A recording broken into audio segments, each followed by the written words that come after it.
ജനുവരി 3 വിശുദ്ധ കുര്യാക്കോസ് ഏലിയാസ് ചാവറയച്ചൻ. വിശുദ്ധ കുര്യാക്കോസ് ഏലിയാസ് ചാവറയച്ചൻ പകലോമറ്റം കുടുംബശാഖയായ ചാവറ കുടുംബത്തിൽ കുര്യാക്കോസ് മറിയം ദമ്പതികളുടെ മൂന്നാമത്തെ മകനായി 1805 ഫെബ്രുവരി 10 കൈനക്കരയിൽ ജനിച്ചു.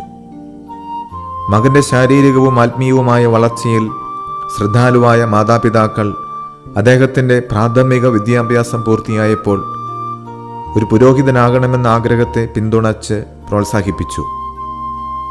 മരിയഭക്തനായിരുന്ന അദ്ദേഹം എല്ലാ പ്രതിസന്ധികളെയും തരണം ചെയ്ത് 1829 പൗരോഹിത്യം സ്വീകരിച്ചു.